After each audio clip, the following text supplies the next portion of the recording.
በጌታ በኢየሱስ ክርስቶስ ስም ሰላም እላችኋለሁ። እንዴት ዋላችሁ? እናንተ ባለራእዮች ደህና ናችሁ? እስኪ እኔ ራእይ አለኝ በሉ። ምክንያቱም እያንዳንዳችን ከጌታ ከኢየሱስ ክርስቶስ ጋር ከተገናኘንበት ጊዜ ጀምሮ መንፈስ ቅዱስ በውስጣችን ሪቫይቫል፣ መነሳሳት፣ እግዚአብሔርን የምናገለግልበትን ነገር አስቀምጧል።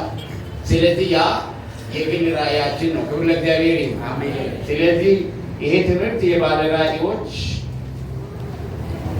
ራእያችንን በሚገባ አውቀን እግዚአብሔር የሰጠንን ነገር ተረድተን እግዚአብሔር የሰጠንን አገልግሎት መፈጸም እንድንችል የምንታጠቅበት ነው።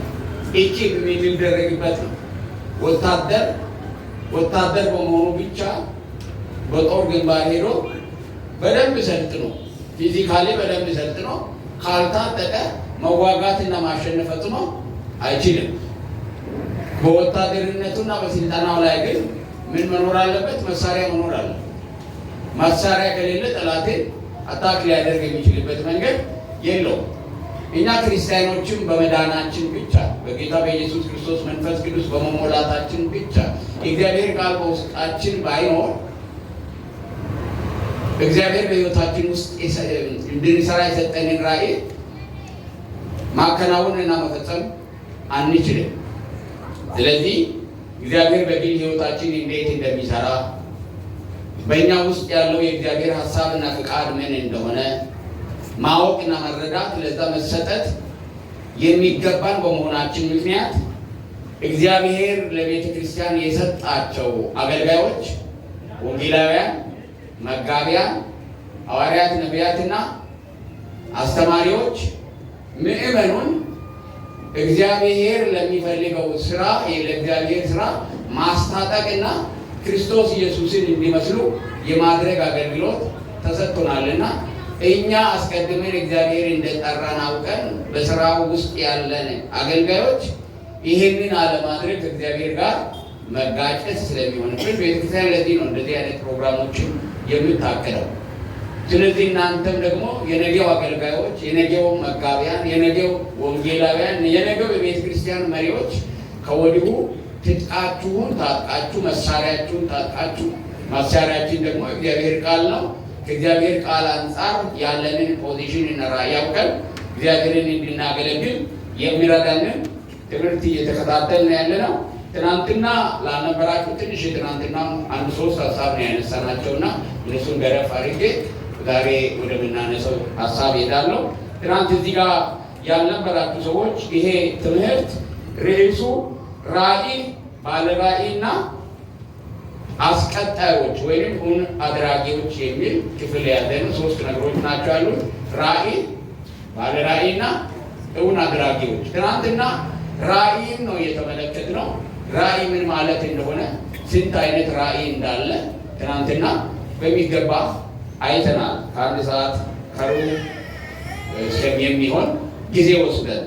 ስለዚህ አጥር አድርጌ በ5 ደቂቃና ይህንን እነግራችኋለሁ። ራእይ ምንድን ነው? ብዙ ጊዜ ሰማላችሁ አይደለ? ራእይ የሚባል ነገር ምንድን ነው የሚለው ነገር አንስተናል። ራእይ በተለይ ኖርማሊ ራእይ ሲባል ሁለት አይነት ሀሳቦች ናቸው ያሉት። አንዱ እግዚአብሔር ለሰዎች የሚናገርበትን መንገድ የሚያመለክት ነው። አንዱ መንገድ በህልም በራእይ እግዚአብሔር ይናገራል፣ በአንድም በሌላም ይናገራል ይላል መጽሐፍ ቅዱስና ራእይ ስንል እግዚአብሔር ለሰዎች ሀሳቡን ኮሚኒኬት የሚያደርግበት አንዱ መንገድ ነው። ይሄ ራእይ እግዚአብሔር በብሉይ ኪዳን ውስጥ ያሉ ነቢያቶች እንዲህ አይነት ራእይ እግዚአብሔር ወደ እኔ አመጣ፣ እንደዚህ አይነት ነገር እግዚአብሔር በራእይ ተናገረኝ ስሉ እንመለከታለን። እና አንዱ ራእይ ስንል ይሄ ማለታችን እንደሆነ መታወቅ መቻል አለበት። ይሄ አንዱ ራእይ ነው። ነገር ግን በዛ ላይ አይደለም እናተኩረው እኛ።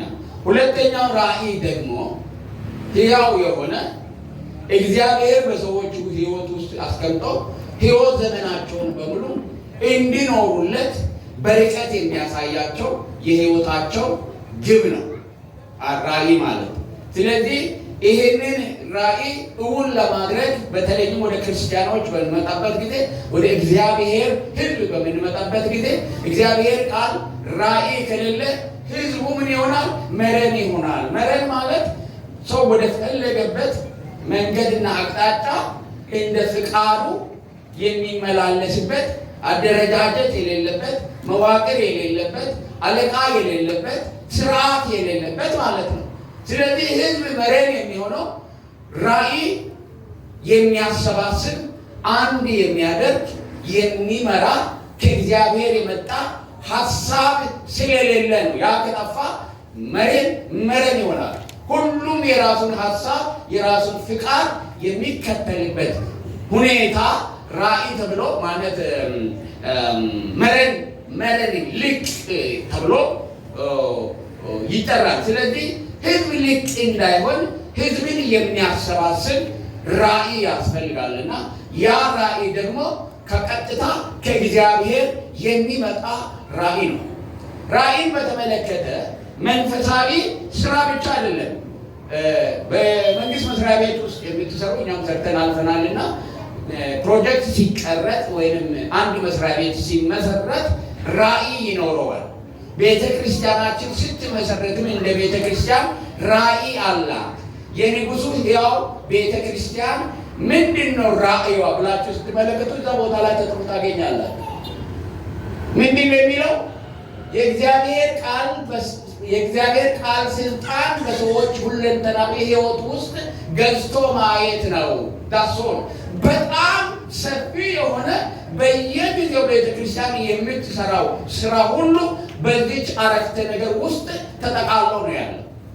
ብንሰብክ፣ ብንዘምር፣ ወንጌል ስርጭት ብንሰራ፣ ምክር ብንሰጥ ግቡ ምንድን ነው? የእግዚአብሔር ቃል በሰዎች ሕይወት ውስጥ ሁለንተና ሕይወታቸውን ገዝቶ ማየት ነው። የሚገዛው የእግዚአብሔር ቃል ነው። ስኬታችን የእግዚአብሔር ሕዝብ ስለሚነሳው ጉዳይ የእግዚአብሔር ቃል ምን ይላል ብሎ ራሳቸው ጥያቄ ጠይቆ ማንም መልስ ሳይመልስላቸው በዚህ ጉዳይ ላይ የእግዚአብሔር ቃል እንዲህ ይላል ብሎ ለራሳቸው ለእግዚአብሔር መልስ መስጠት የሚችል ህዝብ ማፍራት። እንደዚህ አይነት ህዝብ ካገኛችሁ ያ ህዝብ ብቻውን በረሃ ላይ ጣላችሁት፣ ገደል ውስጥ ከተታችሁት፣ እንደ ዳንኤል አንበሳ ገደል ውስጥ ከተታችሁት ፈጽሞ ሊነቃነቅ አይችልም። ስለ ሁኔታዎች ሁሉ እግዚአብሔር ስላሉበት ሁኔታዎች ሁሉ ሌላ ሰው ሳያስተምረው ሌላ ሰው ሳይመክረው እሱ ራሱ ጠይቆ የእግዚአብሔርን ቃል ፈትሾ የእግዚአብሔር ቃል በዚህ ጉዳይ ላይ እንዲህ ይላል፣ ስለዚህ በዚህ ጉዳይ ላይ መውሰድ የሚገባኝ አቋም ይሄ ነው ብሎ ማለትና በራሱ ሁለት እግሮች መቆም የሚችል ምዕመን መፍጠር ነው። ኢትዮጵያ ውስጥ በዚህ ዘመን እንዲህ አይነት ምዕመን ፈጽሞ የለም። ሰው ተከታይ ነው። ስለ እያንዳንዱ ጉዳይ ላይ ሌላ አገልጋይ እንዲነግረው የሚፈልግ ጥገኛ ህዝብ ነው። ሰው በመንፈሳዊ ህይወት እየበሰለ ሲሄድ ስለሚገጥሙት ነገሮች ሁሉ ፓስተሮችና መጋቢውን ጋር መጥቶ መማከርን እስከሚያፍር ድረስ አስተምረ አሰልጥነ በአራት እግሮቹ እንዲቆም አድርገ ፋታ ለአገልጋዮች መስጠት መቻል አለብን። ስለዚህ ነው ቤተክርስቲያናችን የእግዚአብሔር ቃል ስልጣን በእያንዳንዱ ሰው ሁለንተናዊ ነው የሚለው። ህይወታችን ሁለንተናዊ ነው። ብዙ ፈርጆች አሉ። ለእነዚህ ለብዙ ፈርጆች ለሚነሱ ጥያቄዎች ግን ያ ጠያቂው ሰው ራሱ መልስ መልሶ እግዚአብሔር የሚፈልገውን አቋም መልሶ በራሱ ብቻውን መቆም እስከሚችል ድረስ ለማድረስ ነው ቤተክርስቲያናችን የሚሰራው። ይሄ ራዕይ ሁሉንም የሚያሰባስብ ነው። ስለዚህ ምዕመኑ መረን ሊሆን ፈጽሞ አይችልም። ራዕዩ ምን ያደርገዋል? አቅጣጫና መንገድ ይሰጠዋል። አገልጋዮቻችን ሁሉ ሲያገለግሉ ምዕመኑ አድጎ ምን እንዲሆን ነው? በእግዚአብሔር ቃል ስልጣን ስር እንዲኖር ነው። በእያንዳንዱ አገልጋይ ስልጣን ስር እንዲኖር አይደለም። ሰው ባለበትም ሰው በሌለበትም፣ አገልጋይ ባለበትም አገልጋይ በሌለበትም ቦታ ህይወታቸው ወጥ እንዲሆንና የእግዚአብሔር ቃል እንዲገዛቸው ነው። ዛሬ እግዚአብሔርን ቃል ስልጣን በጣም በርካታ ነገሮች ከቤተ ክርስቲያን አስወጥቶታል። ያስወጧቸው የእግዚአብሔርን ቃል ያስጣሉት እነዛው ነገሮች ደግሞ የምዕመኑን ሁለንተናዊ ህይወት ገዝተውታል። ስለዚህ ምዕመኑ ለእነዛ ነገሮች ባሪያ እንጂ የእግዚአብሔር ቃል ተገዢ አይደለም። ምክንያቱም በተገቢው መንገድ የእግዚአብሔርን ቃል አይማርም፣ አይከታተልም። ከየት ያመጣዋል? ካልተማረ። እምነት ከመስማት ነው፣ መስማትን ከእግዚአብሔር ቃል ነው። ካልተሰበከ ሰው እንዴት ሊሰማ ይችላል ይላል። ስለዚህ መስማት አለበት፣ መማር አለበት። ለመዳንም እንኳን ካልተላከ ደግሞ እንዴት ሊሰብክ ይችላል? እግዚአብሔር የላካቸው አገልጋዮች ምእመኑን በእግዚአብሔር ቃል ስልጣን ስር እንዲኖር ማድረግ ነው። ያ የኖረው ህዝብ ደግሞ ከእግዚአብሔር ቃል ራእይን ይቀበልና ሌሎችን እንደዛው እያደረገ ዱፕሊኬት እየሆነ እየተባዛ እግዚአብሔር ህዝብ በእግዚአብሔር ቃል ስልጣን የሚገዛ ህዝብ ምድርን እንዲሞላና እንዲበዛ እግዚአብሔር ራእይ አድርጎ ስለሰጠን ነው እዚህ ቦታ ላይ ያለ ነው። በጥቂቱ አንዳንድ እንግዶች ስላላችሁ ቤተክርስቲያናችንን እንድታውቁ ስለምፈልግ ነው። ትናንትና ከነገርኳችሁ ነገሮች ውስጥ አንዱ የራእይ ትርጉም ነው እና በዛ ያሉ ነገሮችን አንስቻለሁ። በመጀመሪያ ራእይ ማለት ዛሬ ላይ ሆነን ልንሰራውና ልንደርስበት ያለው ነገር ማየት ማለት ነው። ዛሬ ላይ ሆነን ነገ ወደፊት ልንሰራው ልናከናውነው ልባችንን የሞላ እግዚአብሔር የሰጠን ሰዎች ሊያዩት የማይችሉት እኛ ግን በውኑ ዓለም እንዳለ አድርገን የምናየው ያ ነገር ምንድን ነው? ራእይ ነው፣ ቪዥን ነው። እግዚአብሔር እንደዚህ አይነት ራእይ ለቤተ ክርስቲያን፣ ለመንግስት፣ ለአገር መሪዎች፣ ለመስሪያ ቤት መሪዎች እግዚአብሔር ይሰጣል። ምክንያቱም እግዚአብሔር ገዢ ነው። ክብር ለእግዚአብሔር። እግዚአብሔር ነው የሚመራው ምድሪቷን ጭምር፣ ቤተ ክርስቲያንን ብቻ አይደለም። እግዚአብሔር ገዢ ስለሆነ ይሰጣል። ስለዚህ ወደ አገልግሎት ስንመለከት ደግሞ በእግዚአብሔር ቤት ውስጥ ወደፊት ሊሰራ ያለው ነገር ራእይ ወደፊት ነው፣ ጊዜ ወደኋላ አይደለም፣ ወደፊት ነው፣ ገና የምንደርስበት ነው። ያ ደግሞ ከማን የሚመጣ ነው? ከላይ ከእግዚአብሔር የሚመጣ ነው። ሌላው ራእይ ማለት ከፍርስራሽ ውስጥ የሚወጣውን የነገውን የእግዚአብሔር ሀሳብ ማየት ነው። የፈረሰ ነገር ውስጥ የከበረ ነገ የሚከናወነውን የእግዚአብሔርን ሀሳብ ማየት ነው። ምሳሌ አንስቻለሁ ትናንትና። ነህምያ ጠጅ አሳላፊ ነው፣ ጠጅ ቀጂ ነው። በንጉሥ ቤት ውስጥ የሚኖር ምርኮኛ ነው። አይሁድ ነው፣ ግን በአሕዛብ ንጉሥ ቤት ውስጥ ምርኮኛ ሆኖ ጠጅ ይቀዳል። ጠጅ እየቀዳ ልቡ ግን ያለው የት ነው? ኢየሩሳሌም ላይ። ምን ሊያደርግ አንድ ጠጅ ቀጂ ኢየሩሳሌም ላይ ነገሥታት ተሸንፈው በወጡበት ምድር ላይ እንዳደረገ መቼም የሚያውቅ ያንን ሀሳብና ያንን በልቦ የከበደው ነገር ያስቀመጠ እግዚአብሔር ብቻ ነው የሚያውቀው። ምክንያቱም ያ ሰው ያንን ሀሳብ ሊያሰላሰል እና ሸክሙ ይሆናል ብሎ ተጨባጩ ዓለምና የሱ ሕይወት አይመሰክርም። ግን እዛ ሆኖም ስለ ኢየሩሳሌም መስራት ስለሚፈልግ ከኢየሩሳሌም የመጡ ሰዎችን ኢየሩሳሌም የእግዚአብሔር ከተማ እንዴት ናት? ትናንትና ኃጢአታችን እምቢ እያልን ነቢያት እየተናገሩ መጨረሻ ላይ እግዚአብሔር ከተማውን እንድትፈርስ አደረገ። ቢያንስ ነገ እግዚአብሔር ለመመለስ ተስፋ ስለሰጠን ያ የእግዚአብሔር ከተማ ቅጥር እንደተቀጠረ እንዲቆይ ፍላጎት ስለነበረው ነው። አትልፋሉ። ቅጥሩ በሙሉ ምን ሆኗል? ፈርሷል። ቅጥሮቿ በሙሉ ምን ሆኗል? ፈርሷል። ያ ጠጅ ጠማቂ ጠጅ ቀጂ ከዛም ሰዓት ጀምሮ በእግዚአብሔር ፊት ምን ሆነ ይላል? አለቀሰ። ሲያለቅስ በእግዚአብሔር ቤት እግዚአብሔር ደግሞ በውስጡ ምን አደረገ? ይሄንን ሸክም የመገንባት ሸክም በእሱ ውስጥ አኖረ። በእግዚአብሔር የሚታመን ሰው መሆኑን የሚታውቁት ይሄ ሰው እኔ ማን ነኝ? ይሄን ሊሰራ የሚገባኝ እኔ ማን ነኝ? የንጉሥ ዘር አይደለም፣ ወታደር አይደለም፣ አዛዥ አይደለም። አንድ ተራ ጠጅ ቀጂ ይሄንን ሊሰራ ቢነሳ ማን ይሰማኛል እንኳን አላለም። የሰማይ አምላክ ያከናውንልናል፣ እኛም ባሪያዎቹ ተነስተን እንሰራለን። ኖ ይሄንን የፈረሰውን ምን እናድርግ? እንገንባ። ምን አይቶ ቅጥሩ ፈርሶ እያለ እሱ ግን ቅጥሩ ተገንብቶ ያይ ነበር። ራእይ ማለት እሱ። ባለ ራእዮች በፈረሰ ነገር ውስጥ በጠፋ ነገር ውስጥ የቆመ ሰው ሌሎች የማያዩትን ያያሉ፣ ያምራሉ። ራእይ ማለት አሁን ያለን ራእይ ማለት እግዚአብሔር ትውልድን ለመታደግ በአንድ ሰው ውስጥ የሚያስቀምጠው የዘመናት አጀንዳ። እግዚአብሔር ሁሉ ጊዜ የመታደግ አጀንዳ ነው ያለው። እግዚአብሔር ለመታደግ በሰዎች መካከል ሰውን ይፈልጋል። ሰው ነው የሚፈልገው እግዚአብሔር ራሱ ሰዎችን ለማዳን ሰው ሆነ እኮ በኢየሱስ ክርስቶስ አይደል? መልአክ አልሆነም። ሀሳቡን ለመፈጸም ሰው ሆኖ ነው ወደዚህ ምድር የመጣው። ልክ እንደዚሁ ሰውን ይፈልጋል።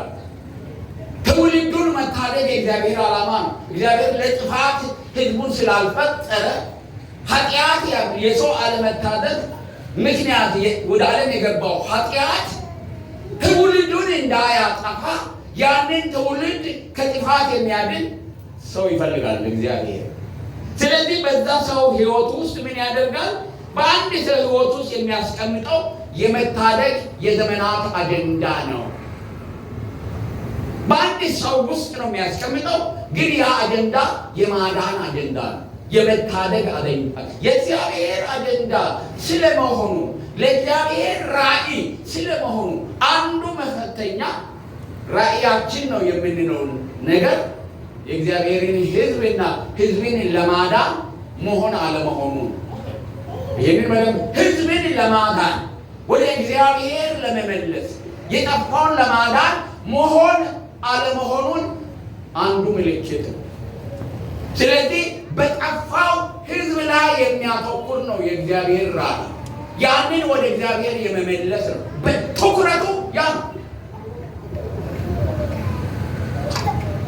መጽሐፍ ቅዱሳችን ስለ ኢየሱስ ክርስቶስ ሲናገር አንድ ምሳሌ ሲናገር የዳኑትን 99 በጎችን ትቶ አንዱን የጠፋው ለመፈለግ እንደሄደ ነው የሚናገረው። አንዱን ለመፈለግ እንደሄደ ከበረት ውስጥ የወጣው ያ እግዚአብሔር ለማዳን ምን ያህል እንደሚሰራ የሚናገር ነው። ስለዚህ የአንድ ሰው ራእይ አለኝ፣ እግዚአብሔር ጠርቶኛል፣ በልቤ ምን ያስቀመጠው እግዚአብሔር ነው ከተባለ ማን ተኮር ነው?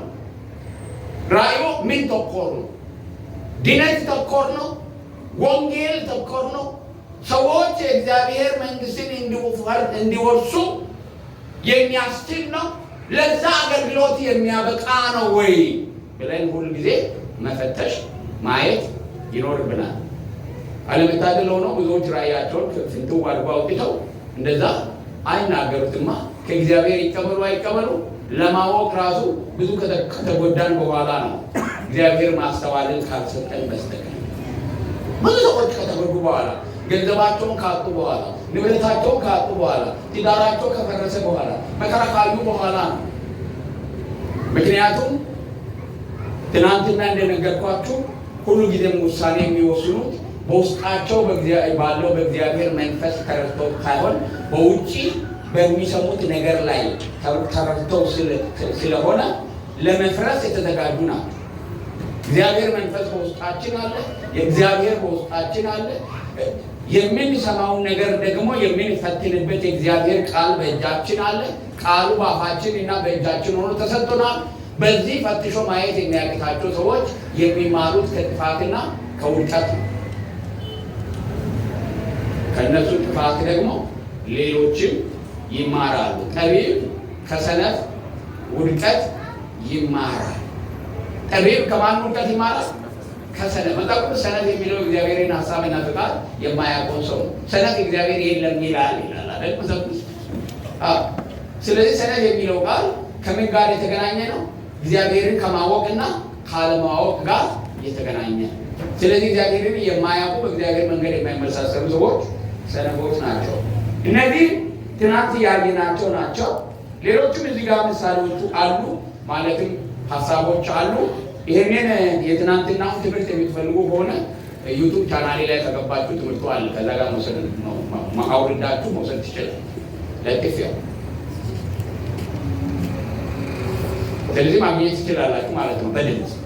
በወረቀት የምትፈልጉም ካላችሁ ይሄ ትምህርት ካለቀቀ በኋላ ይሄን ወረቀት እዚሁ ስለማስቀምጥ ፕሪንት አድርጋችሁ መውሰድ ትችላላችሁ።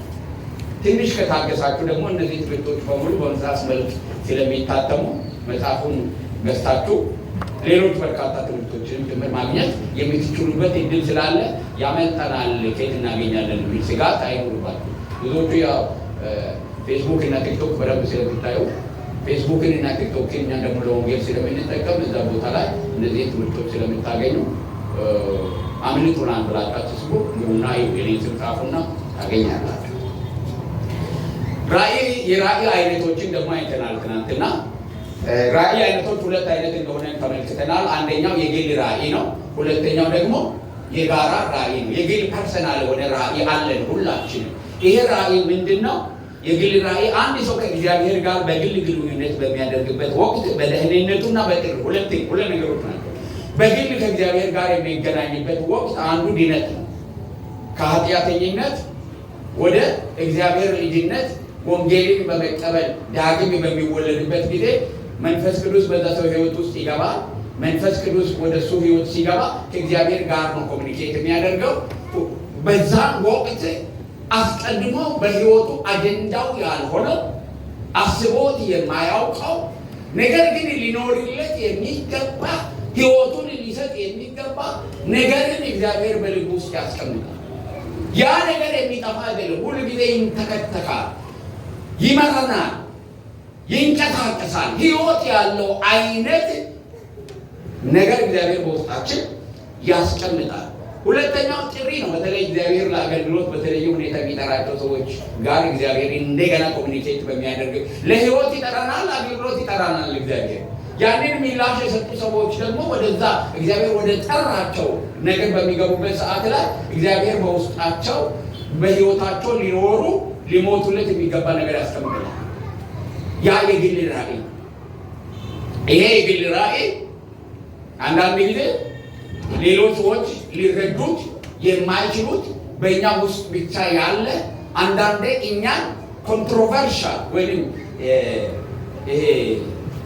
ሰዎች ሁሉ ጊዜ የሚነጋገሩት አይነት ሰው ሁሉ ሊያደርጋችሁ ይችላል።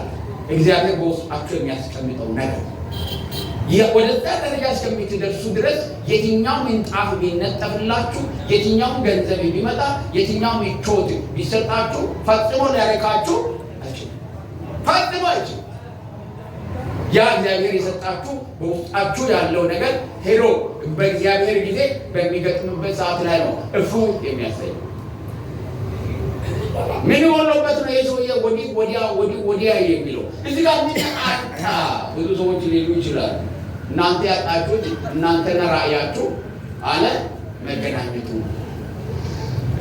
ይሄ የግል ራእይ ነው ተብሎ የሚጠራው በሕይወቱ ውስጥ የሚመጣ የመንፈስ ቅዱስ እንቅስቃሴ ነው። ይህ ራእይ በውስጡ እግዚአብሔር ከዚያን ቀን ጀምሮ በዛ ሰው ሕይወት ውስጥ ያለውን ዓላማ ያዘለ ነው።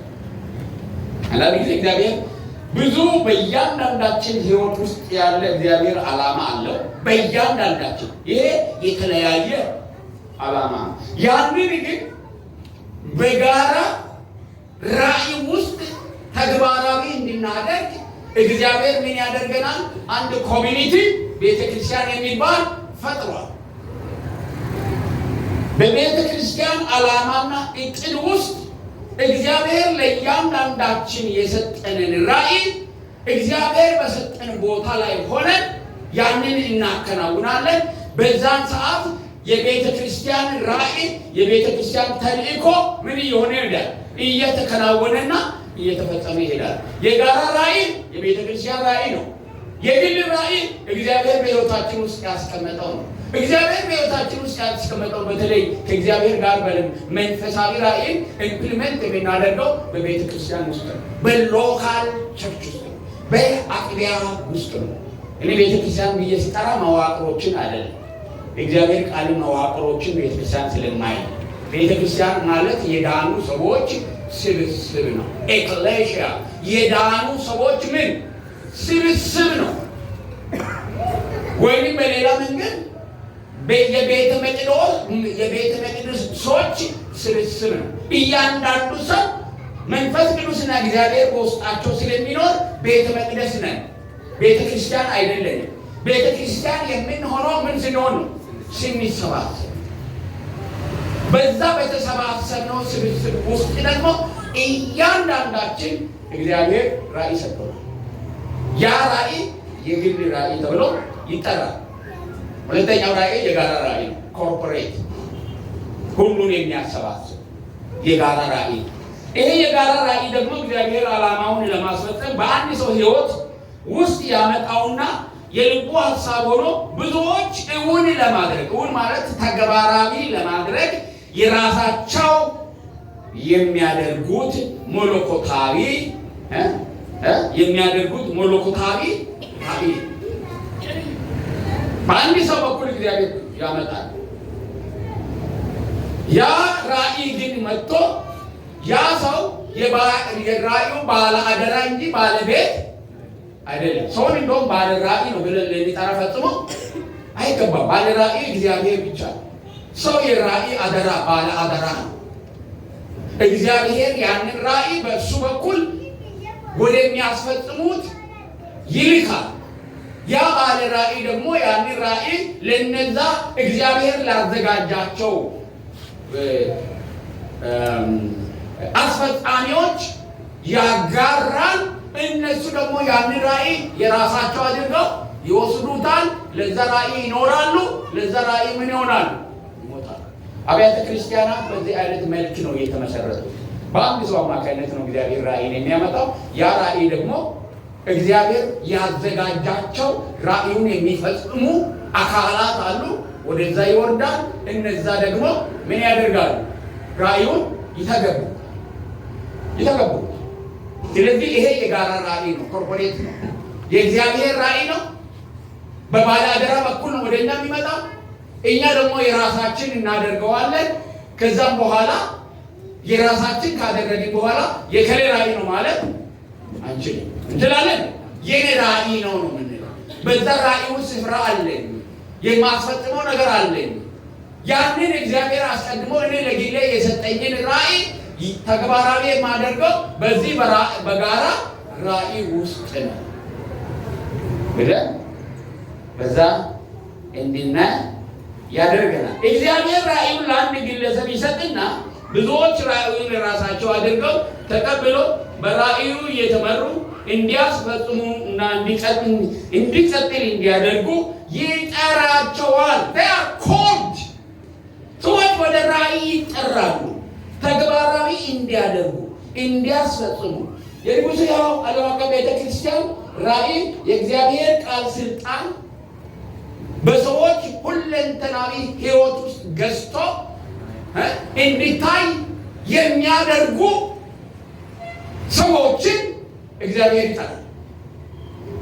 ግማሹን ከሞያሌ ከያቤሎ ይጠራል፣ ግማሹን ከአዲስ አበባ ከሐዋሳ ይጠራል፣ ግማሹን ከአሜሪካ ከአውሮፓ ይጠራል፣ ግማሹን ከዚሁ ከመንደራችን ይጠራል። እግዚአብሔር ይጠራል። አንድ ነገር ይጠራል።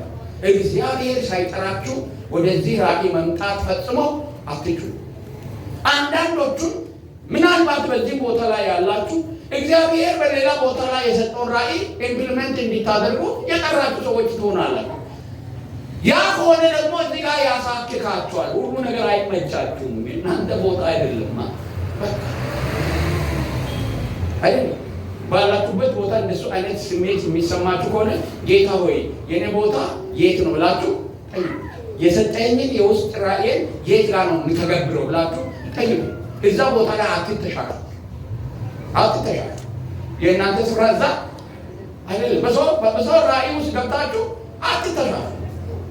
ጌታ የሚመራ ወይ ኢምፕሊመንት እንዲታደርግ ወይም ራሴ ከእግዚአብሔር ራእይ ተቀብለ ለሌሎች በማካፈል ያንን ራእይ እንድትመራ እግዚአብሔር ይጠራል። እነዚህ ሁለት ጥሪዎች አሉ። ወይ እግዚአብሔር ኢምፕሊመንት ከሚታደርግበት ራእይ ሰጥቶ ያንን ራእይ እንድትመራ ይጠራሃል፣ ወይንም እግዚአብሔር አስቀድሞ በአንድ ሰው በኩል የላከውን ራእይ ተቀብለ ተግባራዊ እንድታደርግ ይጠራል። አነገርገራችሁ ወደፊት እንመለከታቸው ነገሮች ውስጥ እግዚአብሔር ራእይ የሚሰጣቸው ሰዎች አስቀድመው የሌሎች ራእዮች ውስጥ በታማኝነት በመተግበር ለእግዚአብሔር የተገዙ ሰዎች የሚፈተኑት ራእይ ተሰጥቷቸው ሳይሆን እግዚአብሔር በሰጣቸው ቦታ ላይ በታማኝነት ያንን ራእይ በነበሩበት ቦታ ላይ በታማኝነት የሚያስፈጽማል። እኔ አንድ ነገር ይቀራል። ከእናንተ መካከል በጣም በርካታ ባለ ራእይ እግዚአብሔር ያስነሳል። በሌላ ቦታ ላይ ቤተክርስቲያን የምትመሰርቱ፣ በሌላ አገር ላይ አገልግሎት የምትፈጥሩ፣ ነገር ግን ያ ነገር በሕይወታችሁ እስከሚከናወን ድረስ እግዚአብሔር በዚህ ራእይ ውስጥ የሰጣችሁ ስፍራ ላይ ታማኝ እንድትሆኑ፣ ዋጋ እንድትከፍሉ፣ እንድትሰለጥኑ፣ እንድትቀኑ እግዚአብሔር ጊዜ ሰጥቷል። ስለዚህ እግዚአብሔር በሰጣችሁ በዚህ በተገለጠው በንጉሱ ሕያው ዓለም አቀፍ ቤተክርስቲያን ራእይ ውስጥ እግዚአብሔርን ለመተግበር ታክታችሁ ስትሰሩ አንተ ራስህ ከሌሎች ጋር ሆነህ ወንጌልን ለማዳንና ሰዎች እንዲድኑ የሚያደርግ ራእይ እግዚአብሔር ይሰጣል። ሁልጊዜ አስፈጻሚ ሆነን አንኖር። ይህንን ራእይ ከጌታ ሲቀበል ማታ ነግሬያቸዋለሁ። በሌላ ቤተክርስቲያን ውስጥ የአንድ ሰው ራእይ ሳስፈጽም በነበርኩበት በቃ ከዚህ ሰው ጋር ያለ ጉዳይ እኔ ወደ ጠራሁ ራእይ ውጣ ነው ያለኝ እና ያ ኮንዲሽን ለመውጣት የሚመች አልነበረም። ለእኔ ለኑሮዬ በጣም የተመቸ ለባለ ራእዩ ግን እዛ ቦታ ላይ ያለው ለባለ ራእይ አደራው ደግሞ የማይመች ሁኔታ በነበረበት ሰዓት ላይ ነበር። ጌታው ለምን እንደዚህ አደርጋለሁ ብዬ ሲጠይቅ ይሄ ሰው እኮ እንዲህ አይነት ችግር ውስጥ ነው ያለው ብዬ ሲጠይቅ የእሱን መስቀል አንተ አትሸከምለትም ነው ያለው ጌታ። ራሱን መስቀል የሚሸክመው ማን? ራሱን። አንተ የራሴ መስቀል አለ። ከዛ በኋላ ምንም ስጋት አልነበረብኝም። የዕለት ዕለት ግን ከዛ አገልግሎት ያው የምወጣበት ጥሩ የቅንነት መንገድ አለኝ። በዛ ወጥቼ ዛሬ ባለንበት እዚህ ደረጃ ላይ ደርሰናል እና እነዚህ ሁለት የጋራ ራእዮች ናቸው ያሉት። እነዚህ ሁለት የጋራ ራእዮችን ነው ያየን። ራእይ ማለት ምን ማለት ነው? ራእይ ማለት እግዚአብሔር በሕይወታችን ውስጥ ልንኖርለትና ልንሞትለት በውስጣችን የሚያስቀምጠው የእግዚአብሔር ሀሳብ ነው። መለኮታዊ ሀሳብ ነው። ባጭሩ እንደዚህ አለ። ልንኖርለትና ልንሞትለት እግዚአብሔር በልባችን ውስጥ የሚያስቀምጠው መለኮታዊ ሀሳብ ነው። ክብር ለእግዚአብሔር አላችሁ። ውስጣችሁ ፈትሹ፣ ይወጣል። በዚህ ትምህርት ጠርቶ የሚወጣ የብዙ ሰዎች ራእይ አለ። ታዲያ ሰው እንዴት ነው ከእግዚአብሔር ራእይን የሚቀበለው? ይህ አንዱ ችግር ነው። እንዴት ነው የምንቀበለው? ራእይን ለመቀበል ሰማይ መቧጠጥ፣ ምድርን መቆፈር አይኖርብንም። አንድ ነገር ልንገርህ፣ ራእይን በሰዎች ሕይወት ውስጥ የሚያስቀምጠው እግዚአብሔር፣ ክብር ለእግዚአብሔር፣ ራሱ ነው የሚያስቀምጠው። ስለዚህ የእግዚአብሔር ራእይ በእኛ ውስጥ የእሱ የሥራ ውጤት ነው። እሱ ነው ሰርቶ በውስጣችን የሚያስቀምጠው። ስለዚህ ራእይ ለመቀበል ወደዚህ ወደዛ ወዲህ ወዲያ መሮጥ የለብን። ራሳችንን ለእግዚአብሔር ራእይ አድርገን እኛ እናቀርብም። እግዚአብሔር ነው የሚመርጠው። እግዚአብሔር መርጦ ምን ያደርጋል? በውስጣችን ያንን ራእይ ያስቀምጣል እራሱ። ግን ያ ራእይ በውስጣችን እንደገባ እናውቃለን።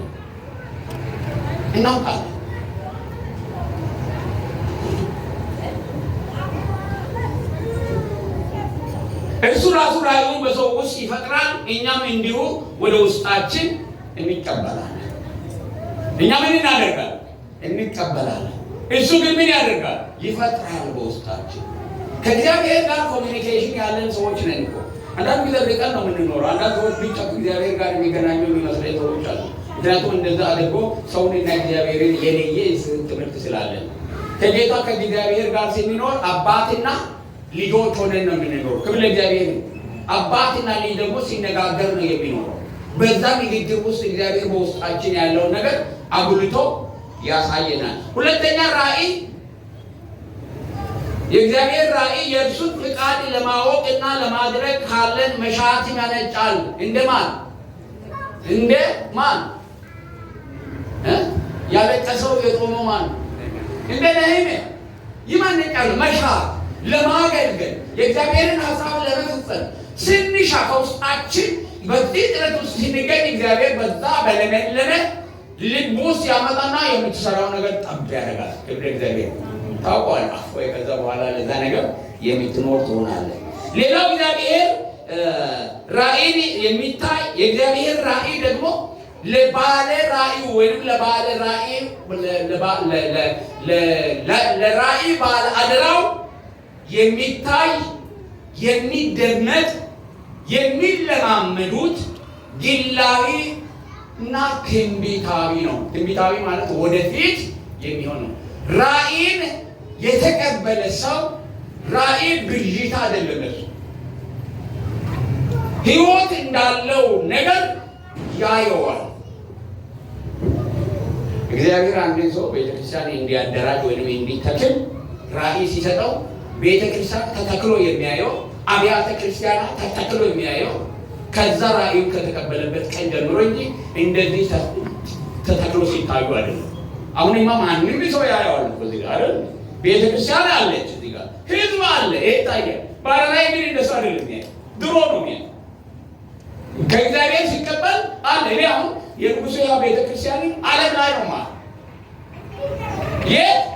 ዓለም ላይ በጣም በርካታ አጥቢያዎች ተተክለው ፓስተሮች ሲያገለግሉ የእግዚአብሔር ህዝብ በእግዚአብሔር ቃል ምን ሲሆን ሲመራ ሁለንተናዊ ህይወቱ የትዳሩ ጉዳይ፣ የስራው ጉዳይ፣ የኑሮ ጉዳይ፣ የግንኙነቱ ጉዳይ፣ ለሰው ያለው ነገር ሁሉ በምን ሲገዛ በእግዚአብሔር ስትበዛ አይደል? እንደዛ አይነት ህዝብ ምን ሲሆን ሲፈጠር እሱ ደግሞ ግራጁዋሊ እየሆነ ይሄዳል። አንዳንድ ጊዜ ውስን የሆነውን ነገር ነው የሚታዩት። ከዛ በኋላ ላታዩ ፈጽሞ ይችላል። ሌላው ሰው ምን ይሆናል? እግዚአብሔር ለአብርሃም ራዕይ ሰጠው አይደል? ህዝቡ ምን ይሆናል ብሎ ያንተ ዘር የምድር አሸዋ ቁጭ አሳይቶ ይሆናል ብሎ ታሰፊድ እግዚአብሔር የሰጠው ነው። አብርሃም ከወለዳቸው ልጆች ውጪ የምድር አሸዋ ሲሆኑ እሱ አላየም። ራእዩ ውሸት ነው ማለት ነው አይደለም? ሆኗል ማለት ነው። ምክንያቱም እግዚአብሔር ምን አድርጓል? ተናግሯል። ሉዓላዊና ሕያው የሆነ ከመጀመሪያ እስከ መጨረሻ የሚያይ እግዚአብሔር እንጂ ሰውማ ውስን ህይወት ውስጥ ነው እግዚአብሔር የሰጠውን ራእይ አይቶ መሄድ የሚችለው። ቀደም ከፓስተር እና ከማር ጋር ቁጭ ብለን ስናወራ አንድ መጽሐፍ ቅዱስ ትምህርት ቤት ውስጥ ሳስተምር ፒኤችዲን በሰራሁበት ሰዓት ላይ የአንዲትን ቤተክርስቲያን ታሪክ ሳጠና የሰማሁትን እና በዛ በሪሰርች ላይ ያስገባሁትን አንድ ነገር እየነገርኳቸው ነበር። በኢትዮጵያ ውስጥ የተመሰረተችው የሙሉ ወንጌል ቤተክርስቲያን ማን ነው የመሰረተው? በማን ራዕይ ነው የመጣው? የሚል ጥናት ነበር እኔ ሳደርግ የነበረው እና ብዙ ጊዜ ዩኒቨርሲቲ ውስጥ ተማሪዎች ጀመሩት የሚል እንጂ ማን ነው ጀማሪው? መቼም በአንድ ጊዜ ተማሪዎች አይጀምሩም አይደል? እግዚአብሔር ራዕይን የሚያመጣው በአንድ ሰው በኩል ነው አይደል? በአንድ ሰው በኩል ያለው ቶሎ ብሎ የብዙ ሰዎች ራዕይ ሊሆን ይችላል። ግን ያ ሰው ማን ነው የብለው ጥናት እያጠናው በጥናቴ የደረስኩበት እኔም የደረስኩበት ሰዎችም ያመኑት አንድ ሰው ከዚህ ሀገር ሄደ አንድ ሰው ነበር። ከዚህ ከሕይወት ብርሃን ቤተክርስቲያን ውስጥ አባትየው አገልጋይ ነበሩና እዛ የሄደ ሰው ነበረና ያ በጌታ የዳነ ሰው ዩኒቨርሲቲ ሲገባ እንደ አጋጣሚ ሁለት ወንድማማቾች ከእርሱ ጋር በአንድ ዶር ይመደባል። ይሄ የገጠር ልጅ ነው። ደግሞ ከለሩም በጣም ጥቁር ነው። ግን በቃ ደስተኛ ነው። ሁሌ ጊዜ ይስቃል። ሁሌ ጊዜ ፈገግታ በፈገግታ ነው። እነዛ ሁለቱ ልጆች የሰሜን ሰዎች ናቸው። በጣም ይገርማሉ። ሁሌ ምንድነው አንድ ቀን ሲቀርቡ ምንድነው አንተን እንደዚህ ደስ ከመጣንበት ጊዜ ጀምሮ አንድ ቀን ስትከፋ አይተን ምንድነው አንተን እንደዚህ ደስተኛ የሚያደርግ ብለው ይጠይቁታል። ከዛ ለእነሱ ደስተኛ ያደረገው ጌታ ኢየሱስ ተቀብሎ እሱን ተስፋ አድርጎ በዛ በክርስቶስ ኢየሱስ ሁሌ ደስተኛ እንደሆነ ሲመሰክር ምን ያደርጋሉ? እነሱ ጌታን ይቀበላሉ። ምን ሆኑ? አሁን ስንት ሆኑ? ሶስት ከሆኑ በኋላ እነዛ ደግሞ ጌታን የተቀበሉት ለሌሎቹ ይመሰክራሉ፣ ይናገራሉ ዩኒቨርሲቲ ስላሉ። ከዛ ቁጥራቸው ምን ይሆናል? እየጨመረ ሲሄድ ወጣ ብሎ ከዩኒቨርሲቲ ፊት ለፊት 4 ኪሎ ላይ ምን ይከራያል? ቤት ይከራያል። ቤት ከተከራዩ በኋላ ቤተክርስቲያኒቷ እየሰፋች ዛሬ የደረሰችበት ደረጃ ላይ ደርሳለች። የተጀመረው በአንድ ጥቁር ወጣት ገጠሬ አማርኛ በደንብ የማይናገር ግን ምን የሆነ የሚስቅ አቻዋለሁ ሰውየው። ከዛ በኋላ የሚገርማችሁ ነገር ያ ሰው ፉል ታይም ሰጥቶ ቤተክርስቲያንን አላገለገለም። እሱ ትምህርቱን ቀጥሎ ወደ አሜሪካን ሄደ። እነዛው መጀመሪያ ከእሱ ምስክርነት የዳኑ ሰዎች ደግሞ የቤተ ክርስቲያኒቷ የመጀመሪያ ወንድማማች ወንጌላውያን ተብሎ ብዙ ጊዜ ፎቶግራፎቻቸው ታያላችሁ። ጋር አንድ ጊዜ ከአሜሪካን መጥቶ እኔ አብሮኝ የሚያገለግለው ሰው እሱን ሲያስተዋውቅ እንዲህ አለ። እኔ አለ ብዙ ሰዎችን አስተዋውቃለሁ፣ የድሮ የቤተክርስቲያን መሪዎችን አስተዋውቃለሁ። ዛሬ ግን ለየት ያለ ሰው አስተዋውቃለሁ አለ። ለየት ያለ ሰው የዚች ቤተክርስቲያን መስራች የሆነ ሰው አስተዋውቃለሁ አለ። ሲወጣ ያው አሁንም ምቾት እንጂ ጥቁር እግዚአብሔር አይን ተጠቅሞ አሁን የሚታዩት ቤተክርስቲያን መስርቷል። ሌሎችም እንደዚሁ ታሪክ አላቸው። እኛ ካለፍን በኋላ አሁን እኛ መስራቶች ነን። እንዲህ ቦታ ያለን ክብር ለእግዚአብሔር ነው። ታሪክ አላችሁ ማለት ነው። ነገር ደግሞ ይሄ ቤተክርስቲያን እየሰፋ ሲል እዛ ከተማ የመጀመሪያው ጢማቴዎስ እግዚአብሔር እንዲህ ሰጥቶ እኔ ምን ሳደርግ ነበር? አባቴ እዛ ሲያገለግል ነበር። የሚጻፍ ነገር ካለ ይጻፋል። ልክ እንደኔ ረጅም ጊዜ ቆይቶ የሚያጠና ሰውም ካለ ጥናት ሲያካሂድ ስማችሁ በዛ ስፍራ ላይ ይኖራል። እና የእግዚአብሔርን ራእይ የሚለማመዱት በጥቂት በአንድ ግለሰብ የሚጀመር ነገር ግን ምድሪትን የሚሞላ ነው። ያ የእግዚአብሔር ራእይ እንደሆነ እንመለከታለን። ራእይ ቅድም ራእይ ባለ ራእይና አስፈጻሚ ነው። እንዳትረሱ ራእይ ትርጉሙ ነው።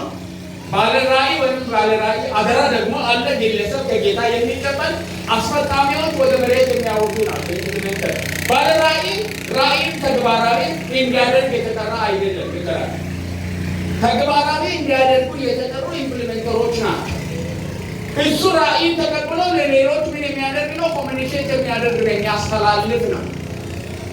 ያ ራእይ ከግቡ እንዲደርስ የሚመራ ነው። ዳሶ ከዛ ውጪ እኔ ከሌለው ይሄ ቤተክርስቲያን ይፈርሳል፣ እኔ አንደኛ ነኝ፣ የሱ እግዚአብሔር ይገስጸው። እሱ የእግዚአብሔር ራእይ እሾመ ኖር አልኖረ፣ ፓስተር ኖር አልኖረ፣ አማረ ኖር አልኖረ፣ ብርሃኑ ኖር አልኖረ፣ ይሄ አገልግሎት ምን ይሆናል? ይቀጥላል። ለምን? አገልግሎቱ የማን ነው? የእግዚአብሔር ነው። ክብር ለእግዚአብሔር ነው። ይህ በደንብ ማወቅ አለብን። And very important.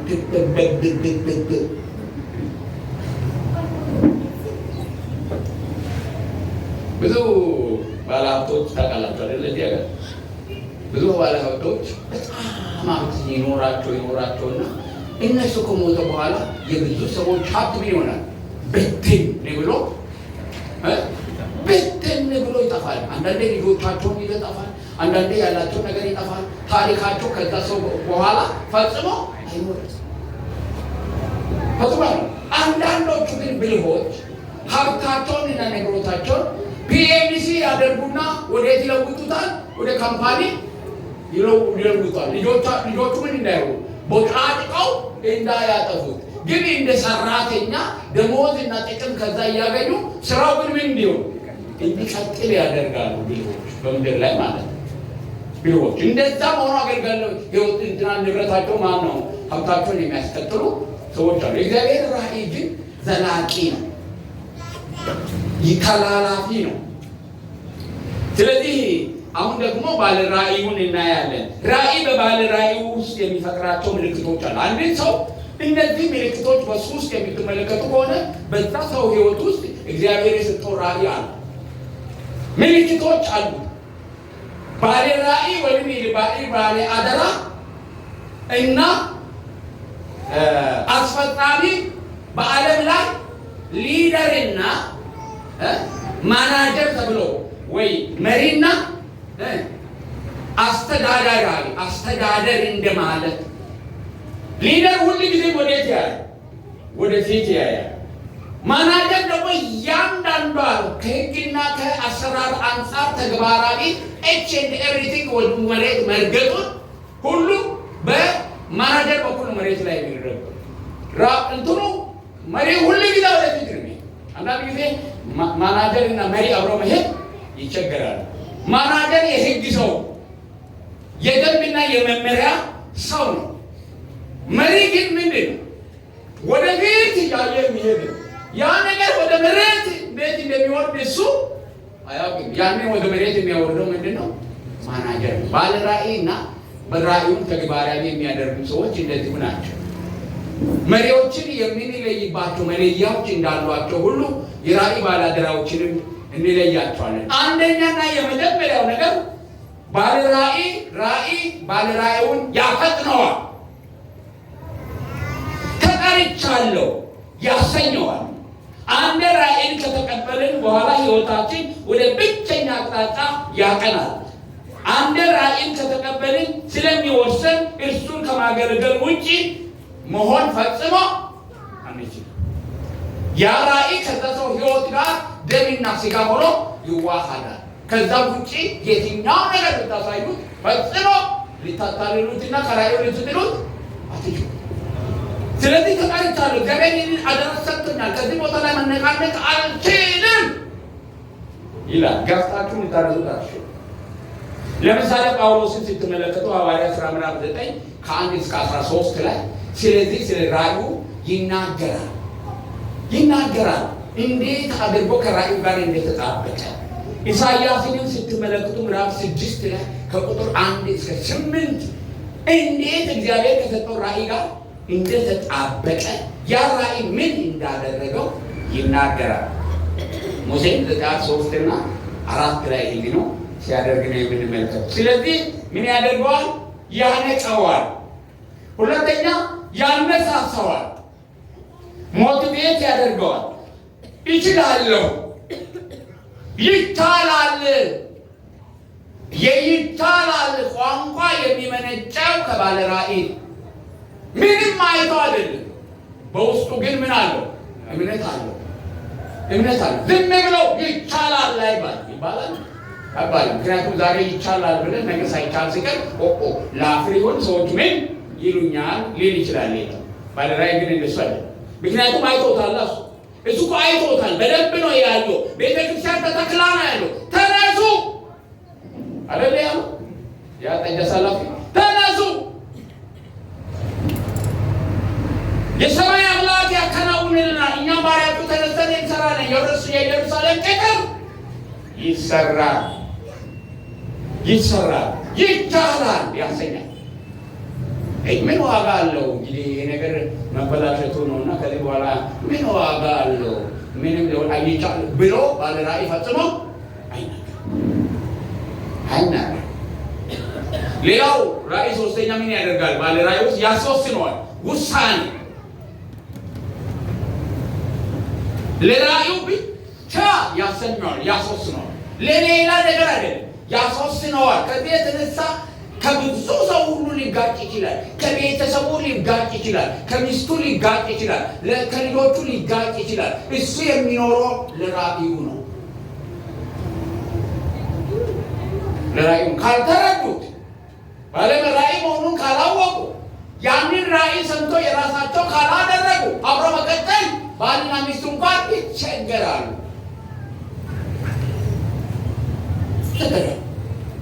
ቢኮዝ እሱ ሁልጊዜ ሲያገኝ ለራእዩ ነው። ስለዚህ በዛ እንለያለን። ሌላው ይሄ ይለየዋል። ራእይ ምን ያደርጋል? ይለየዋል። ከዛ ከሱ ውጪ አላደርግም፣ አላደርግም ይላል፣ ያሰኘዋል። እንደዚህ ሰዎች ራእይን ከእግዚአብሔር ሲቀበሉ የተገለጠላቸውን ጌታ ለማገልገል ሕይወታቸውን ስርዓትና ዲሲፕሊን ያደርጉታል። እዛ ውስጥ ነው የሚገቡት፣ ካናል ውስጥ። ከዛ ውጪ አይወጡ። በቃ ጌታን ለማገልገል ስርዓት፣ ዲሲፕሊን ሕይወታቸው ምን ያደርጉታል? ይገዙታል። እዛ ውስጥ ነው የሚከቱት። ስለዚህ አንዳንድ ጊዜ እግዚአብሔር የሰጣቸው ራእይ ውስጥ በሚሄዱበት ሰዓት ላይ ሰዎች ላይ ረዷቸው ሁሉ ራእዩን እውን አድራጊዎችና አስቀጣዮች፣ ያ ባለ ራእይ ነው። አስቀጣዮቹ ጋር ነው እግዚአብሔር የጠራቸው። ያንን ራእይ ወደ መሬት የሚያደርሱ አስቀጣዮች የሚጠበቅባቸው ባህሪያት አሉ። ሁሉ ሰው እዚህ ቦታ ላይ ያለው የንጉሱ ሕያው ቤተክርስቲያን ራእይ ተቀብሎ ወደ መሬት ለማውረድ የእግዚአብሔር ነው ብሎ የራሱ ያደረገ ሁሉ የሚጠበቅበት ማሳየት የሚገባው ባህሪ አለ። እንደ አስቀጣ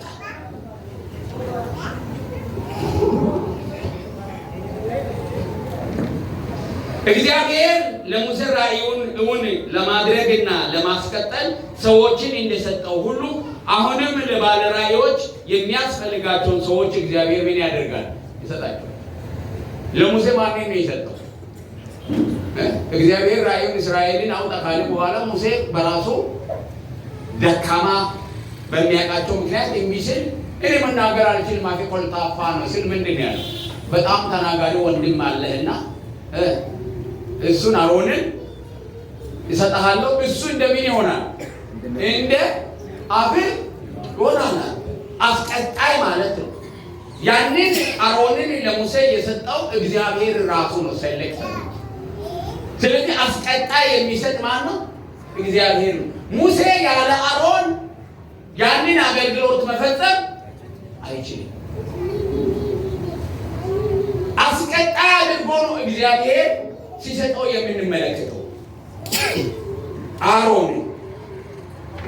እነዚህ ሰዎች ራእዩን ካሉበት እንደሰጠው ሁሉ አሁንም ለባለ ራእዮች የሚያስፈልጋቸው ሰዎች እግዚአብሔር ይሰጣቸዋል። ራእይን እግዚአብሔር ይስጠን እንጂ አስቀጣይ ማን እንደሆነ የሚያመጣው እግዚአብሔር ነው። የብዙ ሰዎች ፌሌሪቲ ምን ነው ታውቃላችሁ?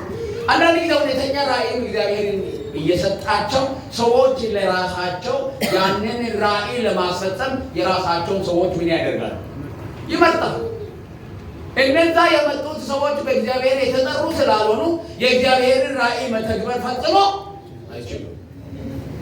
አይችሉም። ራእይን የሚሰጥ ለባለ ራእይ እግዚአብሔር ራእዩን ተግባራዊ የሚያደርገውንም የሚያመጣ ማን ነው? እግዚአብሔር ነው። እግዚአብሔር ራእይ ከሰጣችሁ በኋላ ቆሙ ብላችሁ እግዚአብሔር ሆይ ይሄንን ራእይ ከማን ጋር እኔ ላስፈጽም። እኔ ፓስተር ብርሃኑ አዲስ አበባ እያለሁ አገልግሎትን ሁሉ ትቼ እቤት ቁጭ ብዬ ቤተክርስቲያን እግዚአብሔር እንዲተክል ሲነግረኝ ምን አይነት ቤተክርስቲያን ብዙ አገልግሎት አገልግያለሁ፣ በየቸርቹ ሄጃለሁ፣ ደካማና ጠንካራ ጎኖችን አይቻለሁ። ጌታ ሆይ ምን አይነት ቤተክርስቲያን ነው ብዬ እኔ ደንቦችን፣ መመሪያዎችን ያየኋቸው ነገሮች እያሻሻል ቁጭ እያደረግ አንድ 2 ዓመት ያህል ቁጭ ብያለሁ ቤቴና አንድ ቀን አንድ ስልክ ቅርብ ይላል።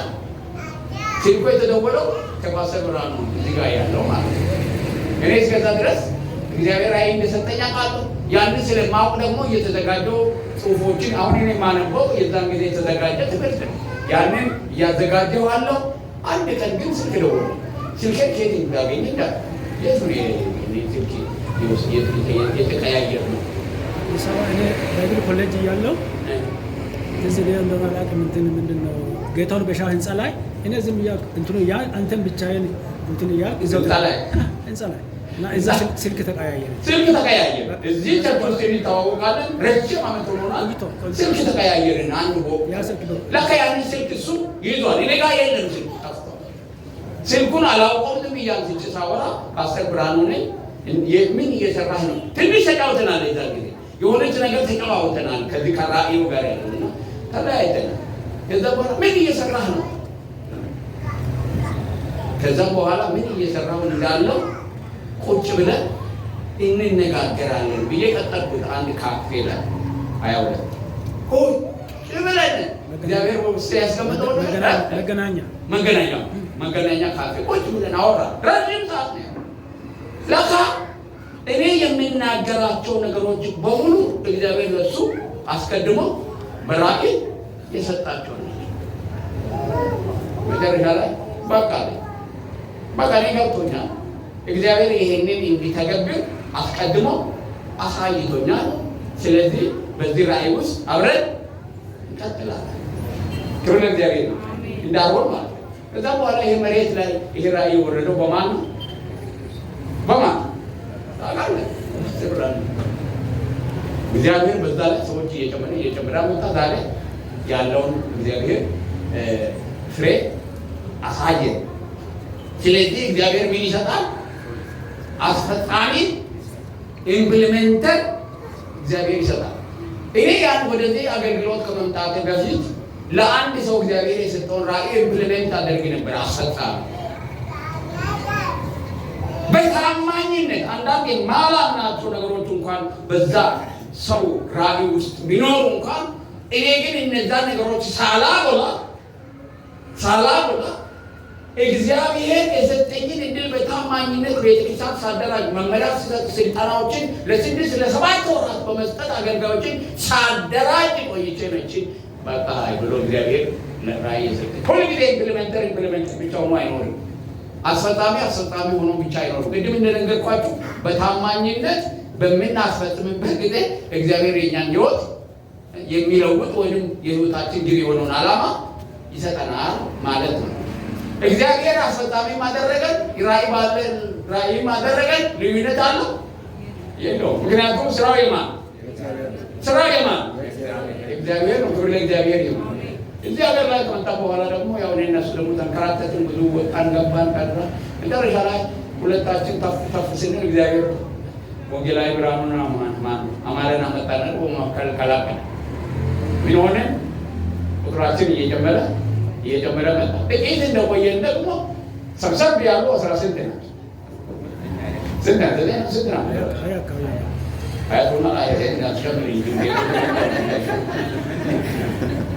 እና የተወሰኑትን ሰዎች ሰጠን።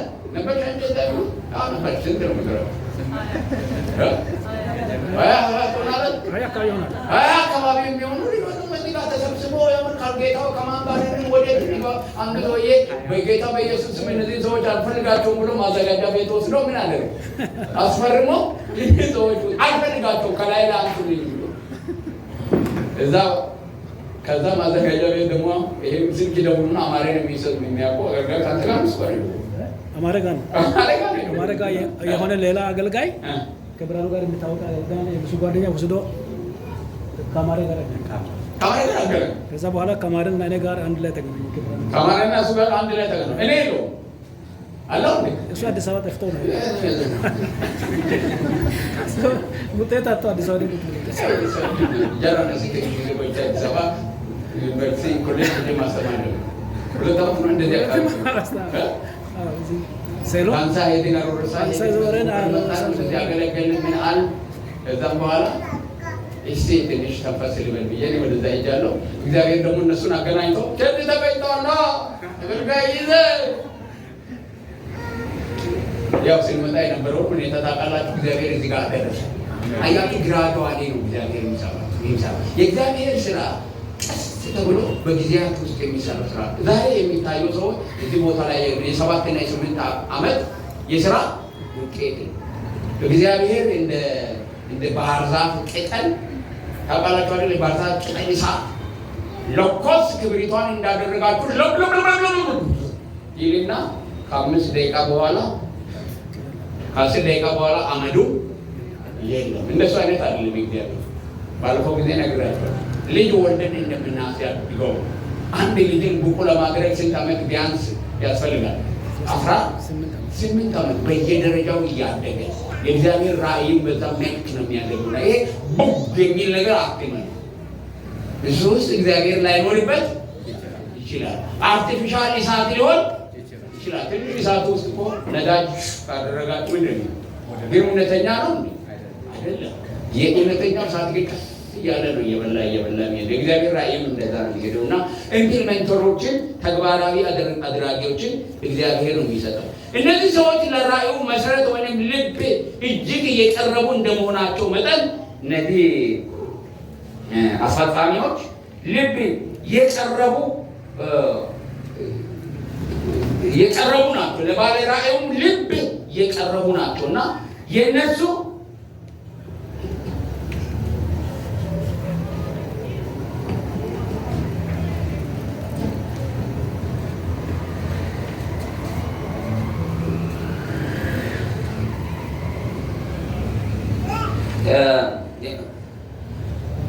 ራእዩን እነሱ ደግሞ በመጀመሪያ ደረጃ ይሄ ራእይ ደግሞ በእነሱ ህይወት ውስጥ የሚፈጥረው ወይም የሚታየው ባህሪ አንዱ ምንድን ነው? ተቀባይነት ነው።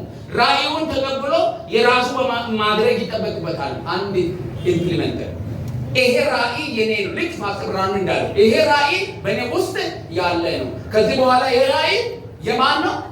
የኔ ነው። ተቀባይነት አለው። ሁሌም እግዚአብሔር ለማስፈጸም የጠራችሁ ነገር የኔ አድርጋችሁ ነው የምትቀበሉት። ለማስፈጸም በዚህ ያገለገሉ የቆዩ ወንድሞች እግዚአብሔር የጠራቸው የከፈሉትን ዋጋ እኔ አልከፈልኩም።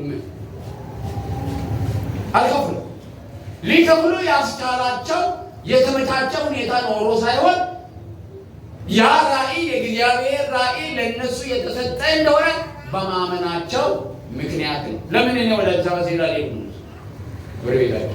እንደውም አንዳንዶቹ በቤተ ክርስቲያን ውስጥ ገንዘብ እያማለሉ ኑና አደራጁልኝ፣ ኑና አገልግሉኝ ሲባሉ ነው እግዚአብሔር በልቤ ይሄንን ነገር አላስቀመጠም። ፓስተርማ በዚህ በቃ መከራውን ነው መከራው አላስቀመጠም። ልጅ እያላችሁ ሚስት እያላችሁ ሰፊ አገልግሎት ስታገለግሉ ይኖራል። ታጅባችሁ የምትሄዱ ከዛ በኋላ ከዛ ወጣችሁ ትናንሽ ልጆች ያልተማሩ የረባ ልብስ የማይለብሱ ከዚህ በፊት በነበረው በዚህ ቦታ ላይ በነበረው አዳራሽ ውስጥ እንሽላሊት በዚህ በኩል ሲመጣ መንግስት ሲመጣ እዛ ውስጥ ምን ነው ሊያኖራቸው የሚችል? እዛ ውስጥ ሊያኖራ የሚችለው ራእይ ብቻ የራሴ ነው ብላችሁ መቆም ስትችሉ ብቻ። ኢምፕሊመንተር ራእዩን ምን ማድረግ አለበት? መቀበል መቻል አለበት። ያንን በመቀበላቸው ምክንያት ነው ዛሬ ያለው ውጤት ሊታይ የቻለ። ነገ ደግሞ የተሻለ ይሆናል። ሌላው ወሳኝነት ነው። እውን አደራጊዎች ከራእዩ አንጻር ራእዩን ወደፊት የሚያስኬዱ ውሳኔዎችን በጥንቃቄ እንዲወስኑ ይጠበቅባቸዋል። ብዙ ውሳኔ ራእዩን ወደፊት የሚያስኬድ ውሳኔ ነው መሆን ያለበት፣ ራእዩን የሚገታ ሳይሆን። ስለዚህ የመወሰን አቅም መኖር አለበት። መስመሩን እና መንገዱን ካወቅን ከዛ በኋላ ሌላ ሰው እንዲወስን አይጠበቅም። ምክንያቱም ራእዩ አንተ ነው፣ የራሴ አድርገዋል። ስለዚህ ውሳኔ የመወሰን አቅም ያላቸው ናቸው። ሌላው ባለ አስፈጻሚዎች በቁጥር ከአንድ በላይ ስለሆኑ የአንድ ልብነት ወይንም ሲንግል ማይንድነት እንዲኖራቸው ያስፈልጋል። አንድ ልብ።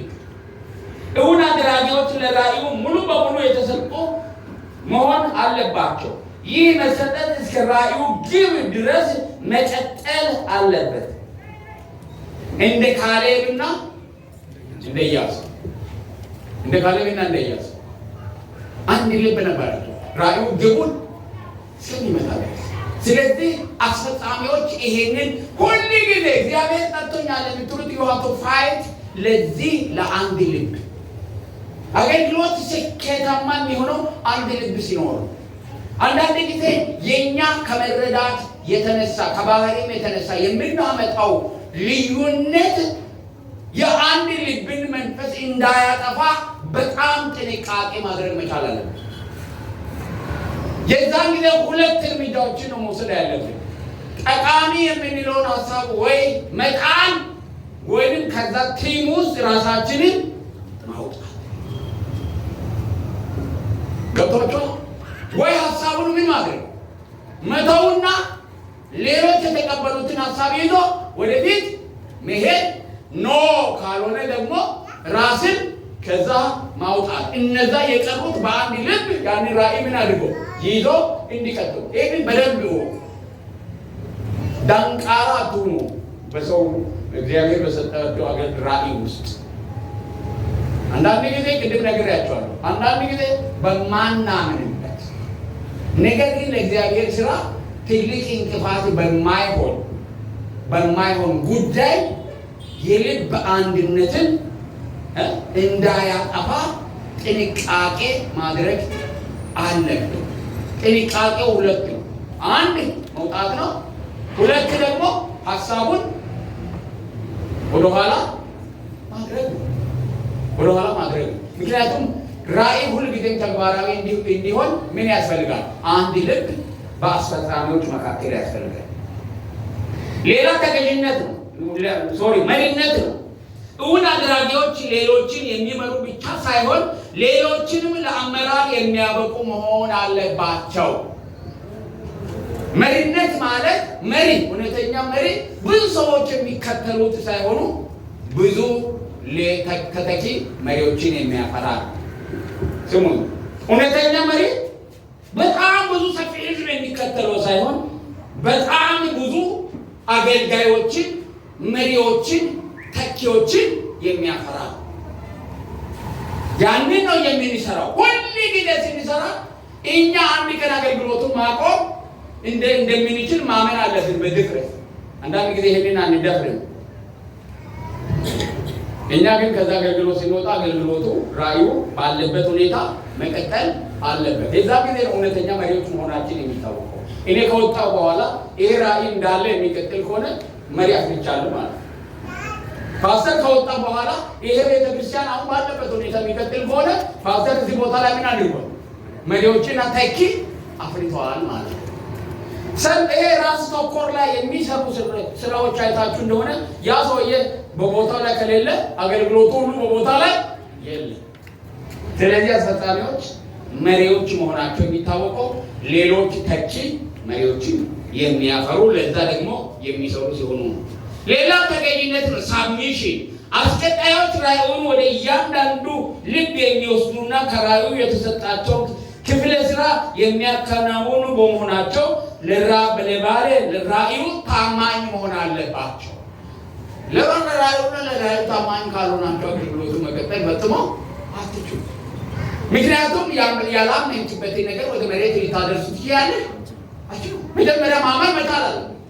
ራእዩ መቀበል አለበት። ራእዩ ስንቀበል ራእይ ባለ አደራውን መቀበል መቻል አለበት። ራእዩ ዝም ብሎ አየር ላይ መጣ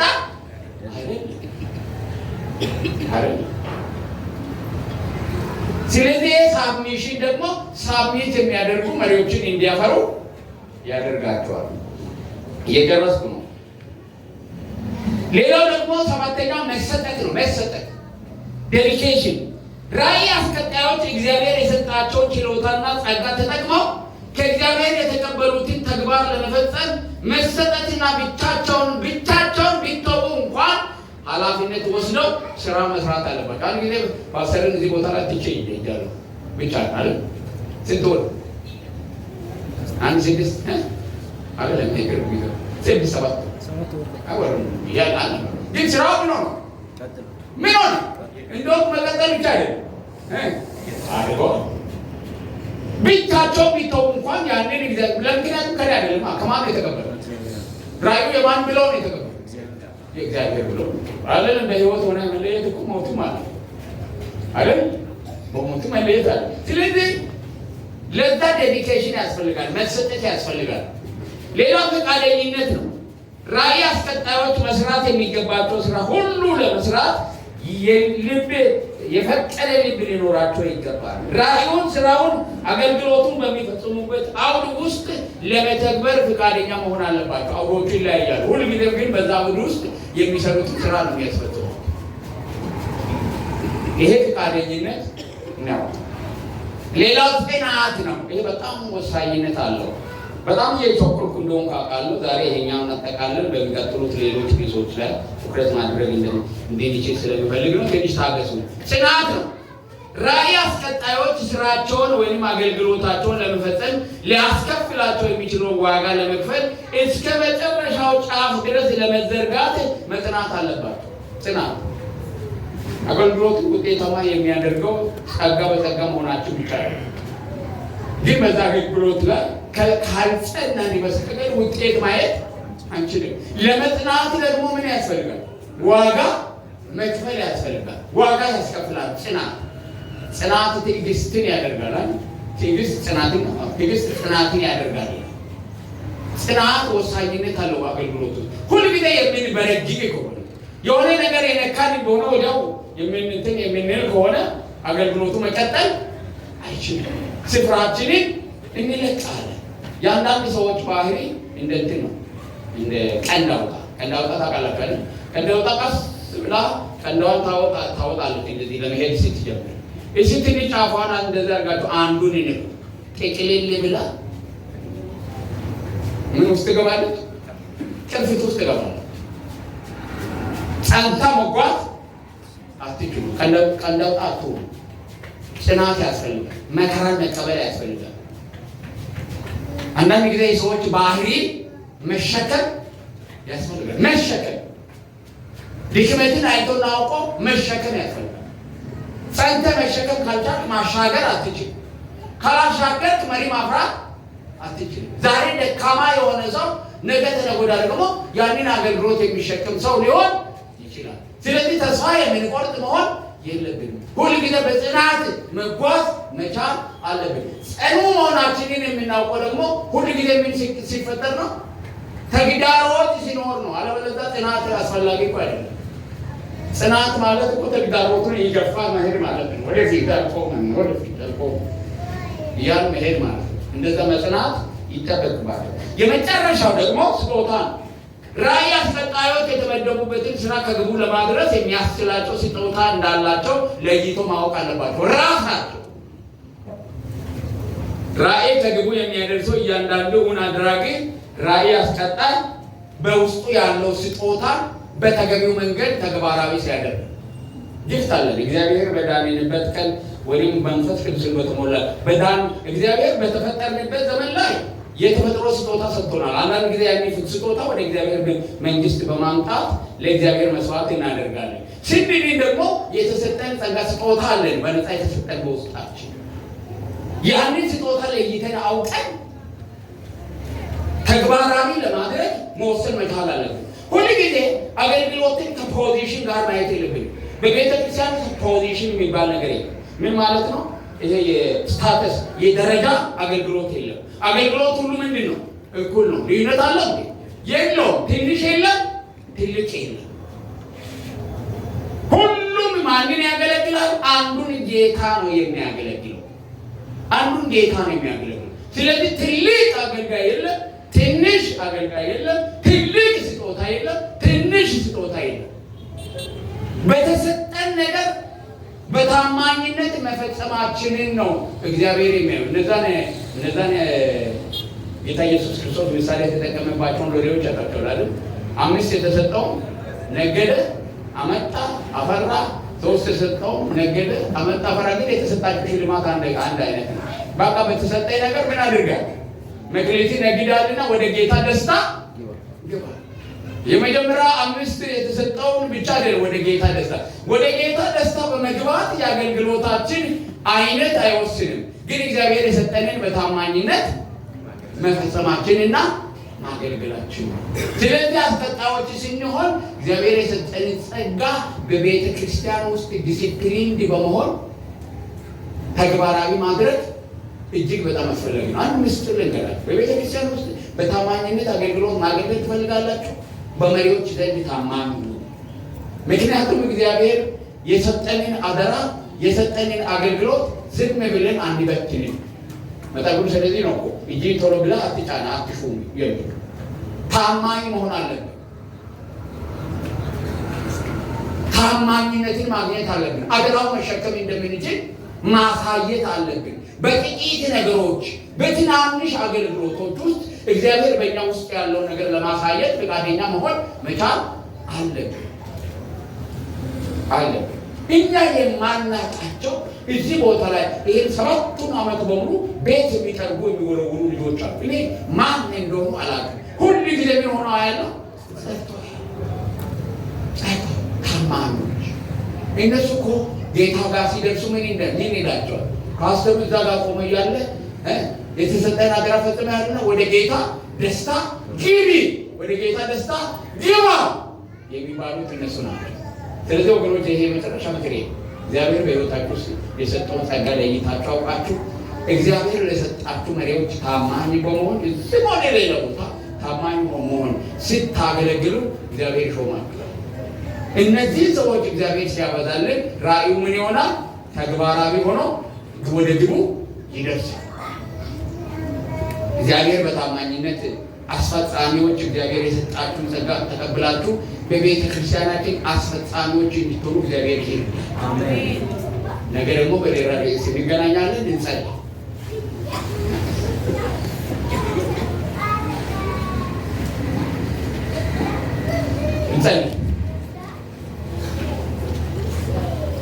እግዚአብሔር አምላካችን ሆይ እናመሰግናለን።